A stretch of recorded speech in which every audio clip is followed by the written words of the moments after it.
Brain injury in the military is very common, but it's often overlooked.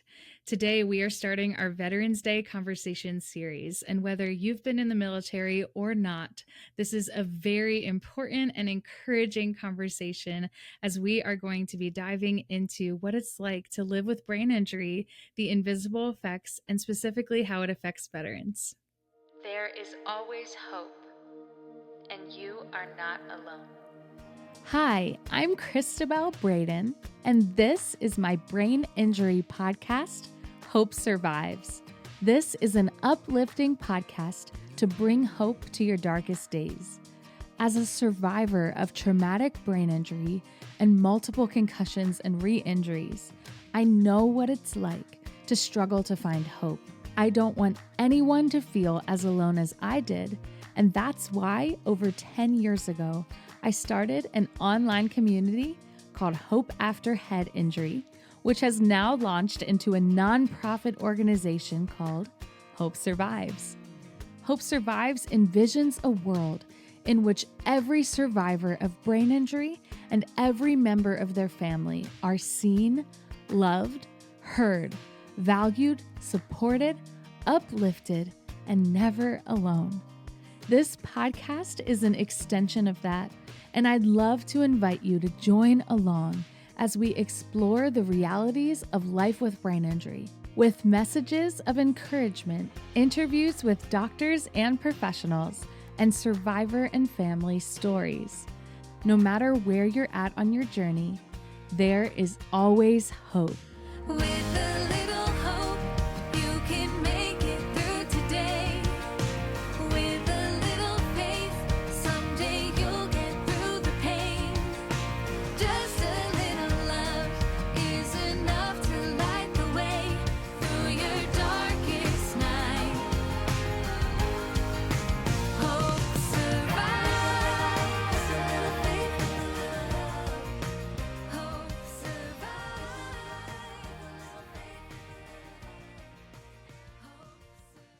Hey friends, welcome back to Hope Survives podcast. I'm so thankful that you decided to tune in today. We have a really special episode coming up where we are interviewing two incredible veterans, Todd Strader and Joie Wehr, and they are both going to share their unique perspectives of what it's like to be both a veteran and a brain injury survivor. But not only that, I am joined today by a co-host for the first time in Hope Survives podcast history. Drumroll, please. I'd like to introduce to you Jeremiah Griffin. He is our current communications intern at Hope Survives. He's part of the team, and he's been doing an incredible job here. And so we are doing a Veterans Day campaign. If you follow our social media, we have another intern, Suze, who's been doing graphic design. Jeremiah's been doing communications, and it's been so awesome having them both. And so if you check out our social media, you're going to see the work that they've been doing, and it's so awesome. But Jeremiah, welcome to Hope Survives podcast. Hello. Thank you, Cristabelle. I'm very, very happy to be here. I'm excited to be here to talk about this. I probably know a couple of you guys by proxy of just doing communication stuff. I've gotten a lot of your messages. I've sat in on a lot of the meetings or the groups that are support groups that are being had. And I've also just seen a lot of videos you guys have sent in. And I'm pretty moved by this community and just how strong you guys are and how much stronger together that you guys are and how you support each other. I'm here with Hope Survives as the communications intern, but also I am currently serving in the Navy. So I've been active duty in the Navy for about 8 years now. So while I'm not a veteran yet, being active duty, I do get to peek inside the military lifestyle of what people have gone through and what people are going through currently. My family, my brother and father were both in the military. So veterans are close to my heart. My dad did have medical things going on as far as the brain is concerned. So I really want to hear from the veterans of our community. I really want to hear what they're doing, how they're persevering through after they finish the service and have gone through brain injury. And I work in medical. I'm a corpsman in the Navy. What I've learned kind of about brain injury, I will preface this by saying I've learned a lot more here than I've ever known about brain injury. This is the information hub, the education hub, and the support hub for brain injury. But what I've learned as far as my first duty station was at the Walter Reed Hospital. So I got to work a lot with wounded warriors who came back from kind of the battlefield. I've gotten to work in the emergency room. And my current duty station, I won't really name, but I do work with a very high case of brain injuries or concussions, people who have gone through TBIs, people who have just almost every type of brain injury that you can think of. And I'm seeing like their progress. I'm seeing the treatment. I'm seeing the other side of how the providers are thinking and talking to these people. So I'm very excited to just learn more about it and just to speak on it and just to hopefully help people understand the things that I didn't know that I'm learning right now. I'm hoping they're learning with me. And for people who do understand, that they get the support that they need, or at least gain from this what they can let somebody else know to support them. So yeah, name's Jeremiah, and I'm very excited for this. We're so glad to have you, Jeremiah, and thank you for sharing that with me, with our audience. We've really enjoyed having you part of the team, and Jeremiah's really been spearheading this Veterans Day campaign. And so he came up with the questions that are going to be asked when you're going to be listening. And whether you have had military experience or not, there is something really inspiring and beautiful to hear from these veterans that have gone through brain injury. And so I hope that you will listen. I hope that you will share this with your friends and family. We do have another episode coming as well that will be talking more with more veterans. And as I mentioned on our social media channels, we'll be featuring some things as well. So Jeremiah, before we get into these interviews, I just want to ask you, why do you think brain injury awareness is important, specifically related to the veteran community? Like I said, working with a lot of like wounded warriors, like working in the emergency room and seeing these things happen, I think the veteran community is exposed to a lot of things that could cause brain injuries, even from the most like basic training. They're exposed to a severe amount of things that can cause these brain injuries. But it's also important for veterans because there is somewhat of a stigma, I would say, for emotional health in the military, and there's also a stigma with medical reporting. So those two things added up with brain injury, I think that can not stunt a lot of people, but make a lot of people feel enclosed and isolated in their spaces and not get addressed what needs to get addressed. So that's the reason I think it's important for veterans to talk about these things. It's even important for people like me, active duty people, to hear about these things so they can understand and treat, if they're in a leadership position, treat their soldiers or sailors or whoever under them or above them and tell them, hey, like, this might be something that's happening to you. This is something that occurs a lot in the field that we're working in. You should go get this checked out. You should talk to somebody about this thing. So yeah. That's so important. And thank you so much for sharing that, Jeremiah. You bring a lens that I cannot bring. And that's why I'm so thankful to have you here as co host. So, we're going to get into those interviews in just a minute. But before we do, I want to remind you all that we have support groups happening at Hope Survives every month.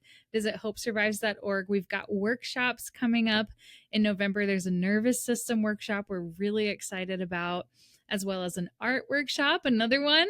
The first one went so well, we're doing it again. And it's a brain injury friendly painting class, free to attend, virtual. We're so thankful that we can make all of our programs accessible for anyone who'd like to be involved. And so you can visit hopesurvives.org to find out more. And we'd love to see you there. As always, we're so thankful for you to listen to this podcast. If you think of it, we'd love for you to leave a rating or a review for us. And finally, I'd like to thank our podcast sponsor, the Functional Neurology Center. Their personalized neuro recovery programs offer hope for those suffering from brain injuries, dysautonomia, vestibular, chronic pain, stroke, movement dysfunction, developmental disorders, PPPD, FND, and complex post-concussion. We are so grateful to Dr. Schmo and the team over at the FNC, and you can find out more there at thefnc.com. Thank you for sponsoring this podcast and bringing hope to so many. Now, without further ado, let's get into today's conversations.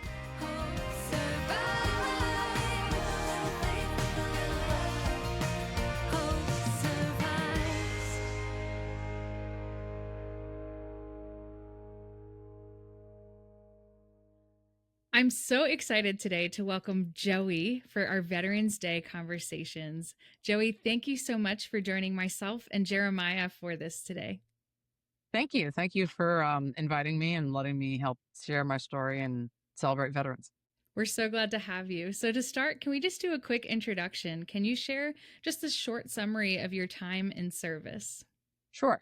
I'm Joey Wehr. I joined the Army in 2008, late 2008. I was in for just shy of 8 years, 2 combat tours in Afghanistan, and a lot of moving in between both of those deployments. I was a truck mechanic, and not the most thrilling job, but it is what I did. Um, and I'm happy to be here and celebrate other people who've also had a similar experience. Thank you so much, Joey. Can you also share a summary of your journey with brain injury and what that's looked like through your life? Um, so my brain injury story is a little bit complicated. I did have a TBI when I was in service in California before going to Afghanistan. I didn't really realize how much it had impacted me until finding out later that I did sustain a concussion. Um, so there have been lots of ups and downs with memory loss, mostly more so short term. The stuff from like long ago, I can remember that pretty clearly. Um, but I've actually had 2 TBIs, and the first one was when I was just 12, so I didn't really know. Um, I didn't really know then either that I had TBI. So it's a lot of learning. I love the support from Hope Survives. I don't know that I would have even made the connection that I had a TBI when I was a kid if it wasn't for, because listening to the podcast is what made me realize, oh, well, I've had 2 now. So a lot of recall issues, and um, I have to make lists and write things down, or it's like it never even happened. So that's probably my biggest struggle with the TBI journey personally. Thank you for sharing, Joey. And thank you for what you said about the podcast. I was so thankful when Jasmine and I got to meet you. And Joey is one of our Hope ambassadors. And we're so thrilled that you're part of the Hope Survives community. And we're so thankful. So I want to turn it over to Jeremiah, who is our communications intern here this term. And we're so grateful, Jeremiah, for joining us to co host these veterans conversations. Absolutely. Thank you, Cristabelle. One of the things I wanted to talk about as far as military service and brain injury, the military at times can not be as keen on mental health as a lot of other places. I just would like to know, what emotions did you have to navigate while you were healing from your brain injury during or even after the service? That's a really good question. You're absolutely right, Jeremiah. The mental health and anything dealing with emotions is kind of um put in like a cute little box, and you're not supposed to touch it or look at it or talk about it in the military, because we're supposed to be bold and tough, and you get it. But when I was able to finally open up after separating, like talking with mental health and support groups and things like that, that really helps me psychologically, because like talking about issues that we have, it's just easier to deal with or kind of process. I think when you share them with others. And in the military, it was kind of like, oh, well, don't talk about TBI, don't talk about PTSD or depression or anxiety, because you're supposed to be a tough person, So it's not that I couldn't really talk about my TBI when I was in, because I didn't really know that I had one. And I don't think it's in any of my medical charts from the military from that accident, because it was on training. So there was no real official write up or anything. So I would say that while in the military, I struggled with basic memory issues. And I just had to like be very strict about keeping notes and then refreshing and looking back at the notes. Or like I said, it didn't happen. Wow. Okay. Yeah, I know in the military, I don't know if you guys still do, but we used to carry around the little green books and you write everything inside of those little green books. Um, but with that, you kind of acknowledge that the military doesn't expect you to share a lot of your emotions. You talked about your struggles with memory loss. What are some Mhm. struggles you feel are unique to you being a brain injury survivor and a veteran? Like some things you wish people understood being on like both sides of that. I think I wish the world as a whole understood that brain injury um existed, because some people just don't know. Like I had two brain injuries, and I wasn't even really aware until much after they had happened that they were indeed a brain injury. The world could use a little bit more education on TBIs and what they are and how they impact everybody. And I think my being a veteran is kind of, I want to say cool, but I don't know if that's really what I want what I want to say. It's just nice because there's a lot of things that like are very similar, or they're very like parallel. I make up words too. So there's that. Between like chronic pain, military, and TBI, like there's so many overlapping things that you just don't even think about until you talk with other people that are struggling and having issues. So it's nice being in my um being in my position, kind of having had TBI and experience with the military, because I can just, I think, understand a little bit for like people that were also in the military and have sustained TBI. Like I've been there. Not that the journeys are the same, but I feel like I can relate and maybe just offer support. That's probably the best I can do to be helpful. Yeah, and I feel like that's extremely helpful because it's already hard to get support. Somebody who's been through a brain injury, it's hard to get support being a veteran. So I think any help that you can offer at all is more than enough. So I know the military is deep on camaraderie, and I think that Yeah. really matters even after you get out. Just having that person or those people who are still your ride or die, they're there for you. You know, hard times, easy times, they're there for you. Yeah. I agree. So, can you explain to us how you manage to persevere when during the hard times, during your setbacks, during when the wounds from the past may creep up and kind of take over for a little while, or Hmm. may try to come in and disrupt your healing journey? How did you persevere through that?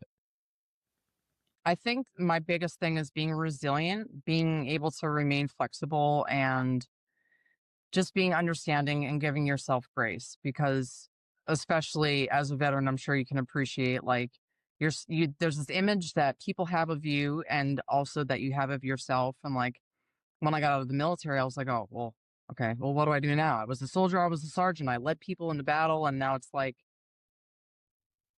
what? um, so giving yourself grace and understanding like we change, we age. It's not the end of the story, and it's not every bit of a piece that we are as a person. Being able to take a step back and look at the situation and just say, okay, well, I couldn't do that yesterday, but like maybe tomorrow will be better. I think that's really important because it just makes things a little bit easier to like digest, and the support from other people in the community that also have the brain injuries, or just having experience with those who have brain injury, sharing those stories is so important. The connectivity and just the love that I feel from everybody at Hope Survives has really been very helpful for me. And when I have setbacks and I can't go into the woods or get some nature or natural grounding, I'm Hope Survives podcast is probably where I would go first, because it's just there's love there, and it's you can feel it, and just makes me feel better when I'm not all there. Joey, you're gonna make me cry. That's really beautiful. Thank you for sharing that. I mean, that's Of the heart, course. right? That's what we're here for, to provide hope and encouragement and wanting people to know they're not alone. And so just thank you for sharing how much the podcast has helped you. And now you're on the podcast. Can you believe that? Now you're Yeah, how doing about it? that I for think someone that's good else, stuff. and how beautiful that is. So thank you. Well, thank you. I'm really honored to be here. I was just thinking about what you said, Joey. Just kind of struck a chord with me with how you were talking about seeing yourself in a certain way, seeing that as your identity, and want you not giving yourself grace. I think the military, in a way, can ingrain that inside of us because from boot camp, the military, if you guys don't know, from boot camp, the military teaches you this attention to detail in the sense of if you make one small mistake, you've essentially blown everything up. So any mistake that you can possibly make will get completely emphasized, even down to the uniform inspections. If you have one thing wrong with your uniform, you are now a crappy soldier, sailor, whatever. You can't lead people because you have this thing wrong with your uniform. How do you expect to lead? And I feel like that can severely snowball into you thinking, oh wow, I failed something. I'm like no good. I can't even, like, I need to recover somehow. I need somebody to, I need to reclaim my image of what I was. So Right. I haven't been out of the military yet, but I can understand being out of the military, still keeping that mindset because it's pushed upon the entire military for a reason. You don't want people making Right. mistakes, but the aftermath. Mm-hmm. It's wild how like they say, they like ingrain into you like mistake, mistake, mistake, but they're supposed to be building you up. You know what I mean? But it's so weird how backwards that is. Cause like if you think about it, you think about the negative, negative, negative, like that's how your mind is gonna reformat and like that's how you're going to view the world. But don't get stuck in it. Come back out and then, realize that's not the whole like the story's not over yet. No matter where you're at on your journey of getting out of the military or being a TBI survivor, there's still room for growth. There's still room for love and enjoyment and exploration of either life or yourself. And I just don't get stuck. Don't get stuck in the failure. You have a little thing wrong on your uniform. That's all right. Not current soldiers. Your uniform has to be tight, straight, and point on. But for everybody else, give yourself some grace. Hey, yeah, I think people needed to hear that, Joey, to be very honest with you. So you were talking about resilience earlier. So Mhm. during your time in service specifically, was there anything that helped you stay resilient? Was there any techniques you learned or people you talked to that gave you that advantage when it comes to staying resilient during your healing journey? Hmm. Um, I think just wanting to be part of that collective greater good that helped like motivate me to stay on that level of um connectedness. But it is easy to like, have a bad day or a setback or whatever and not want to be near anybody. Um, but I forgot where we were going. Oh, TBI. no, that's okay. No, absolutely. We can honestly just I want to give you time for this final question was what hope would you give to a survivor who feels overwhelmed by similar adversities like you described from your military service Mhm. and your brain injury? Somebody who might be going through that exact same thing and is listening to this podcast, or they got this podcast sent to them. What would you tell them? I would say there's always people out there that may not know your exact journey or what you're going through, but they are there to support you and love you and guide you when you are having self doubt or self worth questions, or if you're just not feeling 100% today. Like I burned my toast, and toast is a relatively easy thing to do, but it's also is similarly easy to burn. But that could really, set somebody's day into a spiral of the negative thing that we were talking about. Um, but one of the things I love about the podcast is you just boop, put it on, and there's people there, love and support, no matter what time it is, no matter your time zone, no matter whatever. So if you're having a bad day or you burnt your toast or your dog threw up and you stepped in it or something, I don't know. You could just put it on and it's there. And there's words of encouragement and subject matter experts and people that genuinely care. And if you don't have access to a computer, there's people in the community that are willing to help. And sometimes you just need somebody to talk to, whether they have TBI or not. Just try not to clam up and hide your feelings or not talk, because that that could be sad, and you want to be better. And I think that with a little bit of hope and love, you can do that. That was a great answer, Joey. I think I love just your encouragement for like the podcast and how you encourage people to not clam up specifically and to Mhm. share their feelings. I feel at this moment, 8 years in, I'm at the moment 27 years old, that I found the most rounded leaders to be people who do go into those depths of emotion and don't Right. just expect you to be perfect all the time. They sit there, they sit with you in those emotions, and they're like, okay, let's go, let's get better from here. Like, we're gonna go from here. So you got the chance to lead soldiers. I would have loved to work with you, but different Well, times. thank So, you. but thank you for your service. Thank you for just the time you've given us today. And I really appreciate the reason I can serve today is because you already served and did your time. So Oh, I'm thank you. personally appreciative of that. So thanks, Well, Joey. thank you, Jeremiah. That's really sweet. I appreciate that, and I appreciate your service. Thank you. Thank you both for your service, for your compassion, for your honesty. This has been an incredible conversation, and I can't wait to get it out there to share it with others. My heart feels warm. Joey, you are such a light. You are such a gift to our community, and I'm so thankful to know you. Even Thank you, virtually, Cristabelle. to know you. I'm giving you a virtual hug, and thank you to our listeners for listening to this conversation. As always, if you would like to get in touch with Joey, if you have any additional questions for her, you can email us hi@hopesurvives.org, and we'll be sure to pass the message along. So thank you so much for being here. There's always hope. I am so excited to welcome back my friend Todd Strader here to Hope Survives podcast. If you've been listening, you might have heard his episode previously. I believe it was episode 89 that you were on, Todd. And thank you for coming on the podcast and sharing your story. We're so thrilled to have you back for our Veterans Day conversations, and just appreciate your advocacy and just what you do to help those who have had brain injuries, especially from blast overpressure. So I'm joined here by my co-host, Jeremiah, and we are so looking forward to talking with you today. So as we're getting into it, just for an introduction, for those who maybe didn't catch your previous episode, can you share a short summary of your time in service? And then after that, we're going to ask you to share some of your journey with brain injury. But just start, can you talk about a summary of your time in service? Sure. Hi, Cristabelle. Hi, Jeremiah.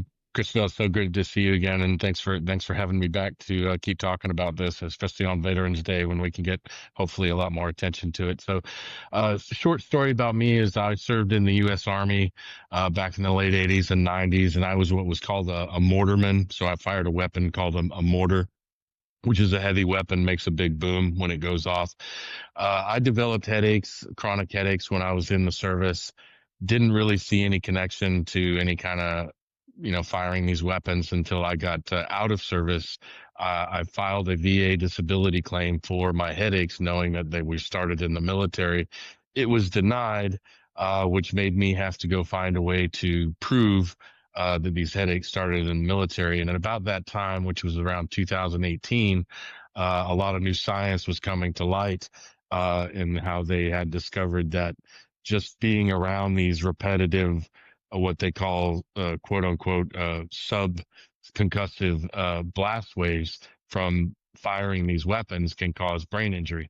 So right there, I knew that I had a connection. So I started pursuing that and learning all the science and all I could about it. And as I would learn it, I would share it with people online in other, mortar centric social media groups, and that grew to starting our own Facebook community, which is now called the cohort of overpressured warfighters. And it's basically, we're 3,000 strong now, and it's a community of blast affected service members, veterans, researchers, stakeholders. There's journalists there, and we have people, staffers from the Hill there, where people come and collaborate, share stories about what it's like to have this type of brain injury from these repetitive low level blasts, and trying to get it recognized and trying to get the right treatment for it and things like that. And sometimes researchers use our cohort as a study for parts of their study. So it's really neat. And we've been almost every major news media outlet that has covered blast overpressure in the last couple of years. Almost all of them have sourced our group or members of our group, which we're pretty proud of. It's great what you're doing, Todd, and you're bringing awareness to a type of brain injury that is often overlooked, and that's so important. And so, can you share a little bit about your journey with brain injury? What kind of symptoms have you had? What was your experience with realizing you had a brain injury and going through understanding that? Okay. This type of brain injury with these repetitive low level blasts. So it's not like other traumatic injuries where there's one signature event where you can remember, yep, that's the date and time where I hit my head and all this started. So these are basically like, the best way to compare it is, I think, to radiation. So it's kind of an invisible thing. You don't even really notice it. It's the cumulative effects over time that have the biggest effect. And right now, to be considered to have a TBI or concussion in the military, you have to have lost consciousness or an altered state of consciousness, right, Jeremiah? So with these blasts, that often doesn't occur because it's what they call subconcussive. So your brain is getting a trauma, but only at the microscopic cellular level. So there's no immediate kind of response. It's a gradual kind of injury over time. And how it presented for me was headaches. And that's what led me to seeing some kind of connection. Like I said, I knew I had the chronic headaches. I knew they started in the military. I couldn't pinpoint a single event that would have traumatized my head to start these headaches. And then it just happened by providence. I like to say that the science was coming to light that, there is something behind these low level blasts and brain injury. And then once I found that out and I started following the science, as a lot of science was being done on it, it started to connect dots to other symptoms that I was having that I never thought would be related or connected. And once I started looking at what was going on with me in the light of TBI, then things started making a lot more sense and adding up. And like I said earlier, I started sharing that with others, and they would have similar experiences. Well, that makes a lot of sense now. Well, okay, now that makes sense. These dots kind of connected. So that's how we knew we were onto something. I hope that answered the question. Yeah, no, that's great, Todd. So I'm going to hand it over to Jeremiah now to take the next part of the conversation. Okay. Yeah, Todd, just to validate what you were saying, being in medical, or I guess around the medical field for a while now, there is a significant, I feel, gap in the care you might receive if you did lose consciousness versus if you didn't lose consciousness as far as head injuries go. So you're kind of right on target with that. And I think TBI has been the number one health issue in the VA, and I think with DoD health as well. The majority of TBIs were being caused by blasts, and there's been a kind of a stigma about getting that recognized. And then what I think is the hardest thing to get recognized is the peripheral issues that go with the TBI and getting those connected. Yeah. Oh, yeah. Kind of on that same vein, what I wanted to know is, being in the military, mental health is not the most prioritized thing. That's what I was getting so at. we know so we know that the symptoms of kind of what you went through, but I want to touch on the emotions that you kind of had to navigate while you were healing, during service or after service. Mostly, I think the biggest frustration that I know I felt, and I think that I get when people share anecdotal stories of what's going on with them, is a real frustration for recognition. Just to be recognized that, hey, I was involved in something that hurt my head, and I think the symptoms I'm having are related to it. Just to even have that acknowledged and recognized by their medical providers is a big frustration. And I think I think that leads often to isolation or people giving up and then kind of turning inwards, and maybe I'm the problem. And so I think that would be the chief thing. Just this lonely kind of, no one will acknowledge what I'm kind of going through. You know what I mean? Even though I have this stack of scientific research saying that there's something going on, and then you take it to your doctors and they're like, I've never heard of this, and dismiss it, and then kind of point it to some other thing. It's, you probably slept on your neck wrong, or you're not drinking enough water or something like that. So that's what I felt was, for me personally, the biggest, almost like a loneliness, where you just want somebody to believe what you're going through. And it's just, it seems so obvious to you, and it's trying to get to the people you need to believe it, And I think that could be a challenge. Yeah. Well, I'm sorry that happened to you. I can Well, understand it's not that just feeling me, being. unfortunately, and that's why it's kind of led me into this. Is it's too common of a problem where, and Yeah.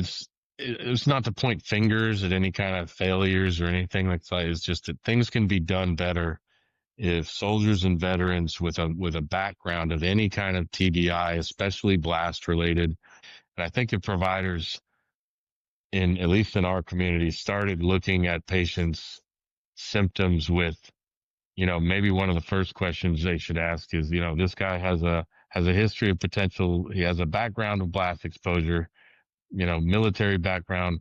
Maybe we should first ask if there's some kind of TBI underlying issue before we start addressing all these disjointed symptoms, before realizing that there's a larger TBI, brain injury that needs to be treated more holistically. You know what I mean? Yeah. Yeah.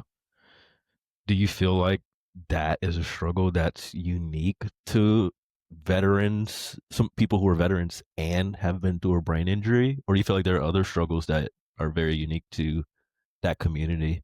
Oh, I think there's a whole set of struggles that are unique to that community, just by the nature of being in that community. I think in active duty, sometimes you have the perception that sometimes this culture where you're viewed as weak, or there's some kind of weakness if you complain of, hey, Sergeant, I got a headache today. No, this isn't the world where people want to hear that. You know what I mean? It's, go have some milk and cookies, cry to your mama, drink water, whatever. Then on the treatment side too, you got a soldier coming to the provider complaining of this chronic vertigo. And, the provider should maybe say, hey, maybe I need to look, maybe this is more of a concussion issue, and maybe not just singularly a vertigo issue. You know what I mean?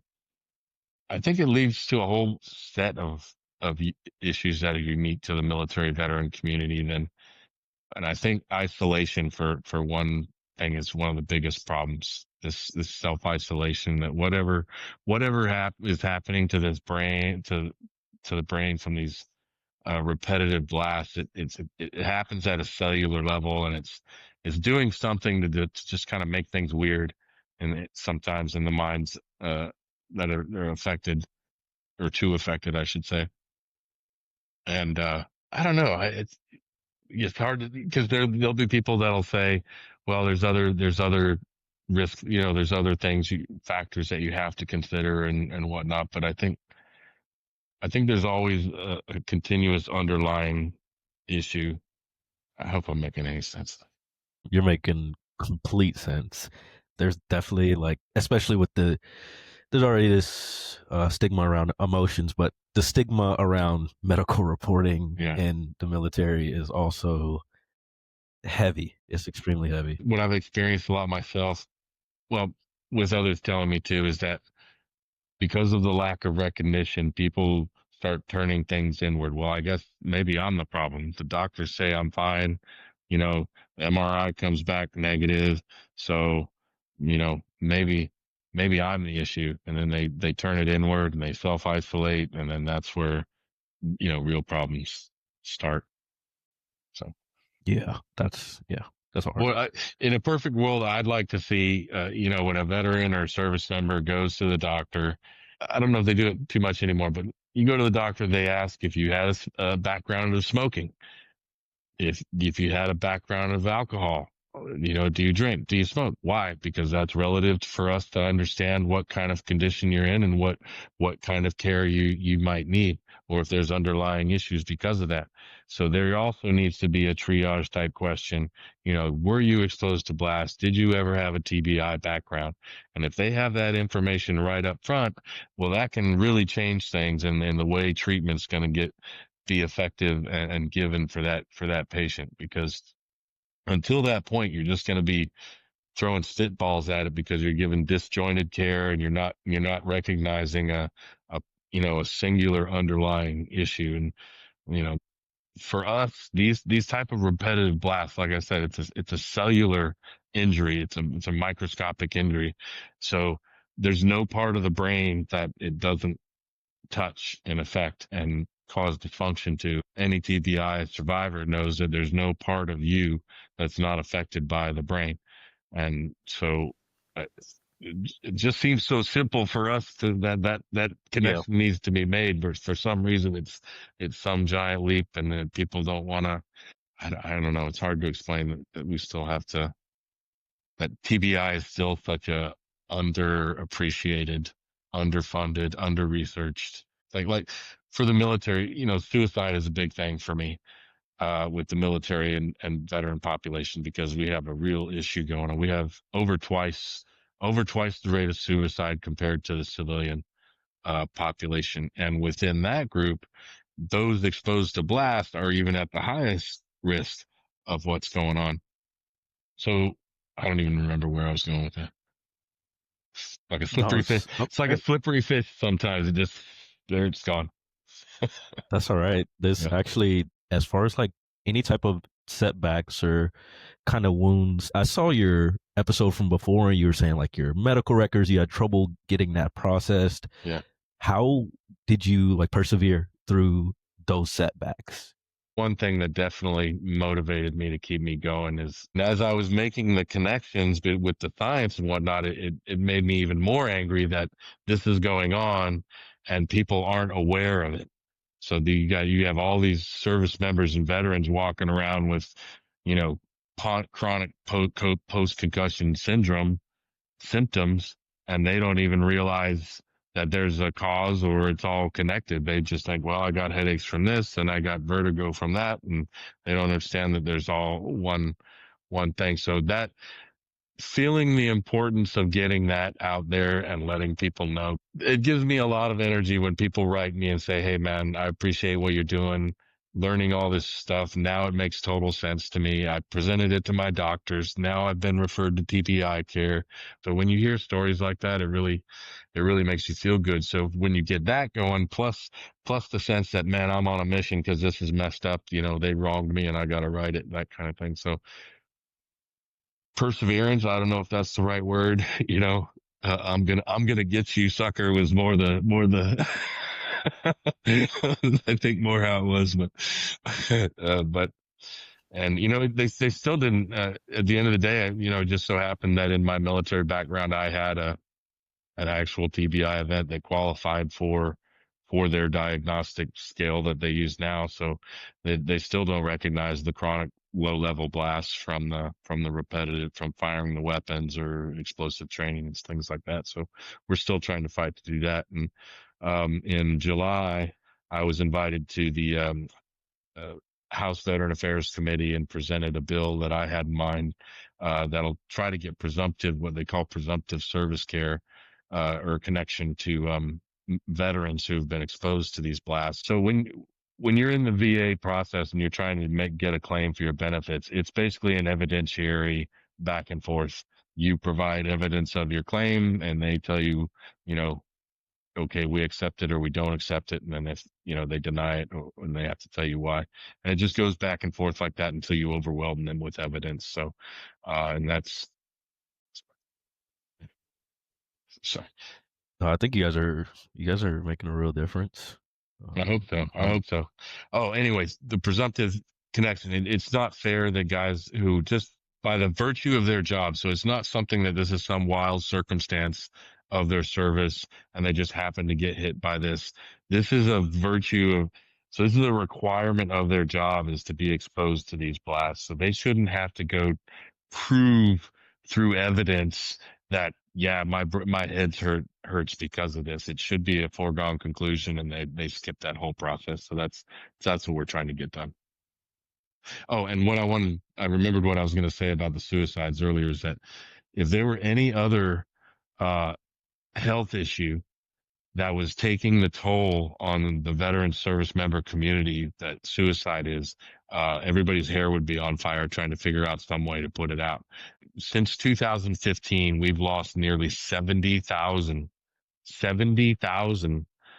service members and veterans to suicide. And that's, I mean, it's, our country in general has a ridiculously bad issue with it. We're like one of the highest of all Western civilized nations with suicide. And then that the military veteran population is even over double that is just ridiculous. And we just have to start appreciating that there's a sense that the brain plays a larger role in it, and that these issues could potentially, I think they're more responses to injury of the brain than some kind of personality defect or character flaw. No, yeah, absolutely. On the vein of us having a high suicide rate, and you're speaking earlier about like the letters that was sent to you, just thanking you for what you guys have done to kind of help them realize. Is there any message of hope that you could give to anybody who may be going through not the exact but similar adversities that you described, as far as your military service, being exposed to those things, or even your brain injury? Somebody's going through that exact thing right now, and they need to hear it. The first thing I try to tell anybody who thinks they're having the issues, and especially the behavioral health issues where maybe your family thinks you're acting weird. Maybe you think you're acting weird sometimes. Maybe in your head, things just start getting weird. If you think you have brain injury from these blasts, I want people to start looking at it in the light that these are the responses to an injury, not, you're not going crazy. Just as when your knee is injured, you have a limp. When your brain is injured, things get weird. And that's what people need to realize. So especially when it comes to suicide and all of a sudden that devil on your shoulder is starting to make sense. And if people can just step back a second and say, hey, maybe things are getting weird because my brain isn't quite firing right. And maybe the way I'm perceiving things right now isn't the way they really are. And then what's been a powerful tool for me that I recommend for others is mindfulness. If you can just stop for a second, use that little half second to say, hey, wait a minute. Maybe this is my injury getting out of control. Let's back up a little bit. Take a breath. I'm right here. I'm safe. Let's put all my problems outside of me and watch them go by. That whatever techniques you use, you know what I mean? And I think if people could start doing that more often, I think I think whatever is happening to the brain to drive, that's contributing to the suicides, it's causing something very impulsive. If people, before they cross that, just realize maybe this is my limp, my brain's limp, if you will, and just kind of, that's what I really want my brain guys. And as far as the VA and whatnot, just keep fighting, just keep going. I'd recommend they go to our website and join our Facebook group. What we've done is given you the tools you need, scientific based tools you need to use as evidence in your claim to try to help you. So you submit that evidence. If they deny it, they have to explain why. There's no good basis to deny it. So that's why we give it to you, to help you make that fight. So, and seek care. And there's care. Don't be afraid to talk about it. And the brain affects everybody weird. So if somebody tries to dismiss you by saying, well, I know I hit my head once and I never had any problems. Well, smoking doesn't give everybody lung cancer, but we know it's bad for everybody, and it does hurt you. So don't let somebody else's diminish what's going on with you. It's all relative to who you are. And, don't be ashamed to talk about it when things get weird. That's so good, Todd. Thank you so much. We will put your links in the description on our website.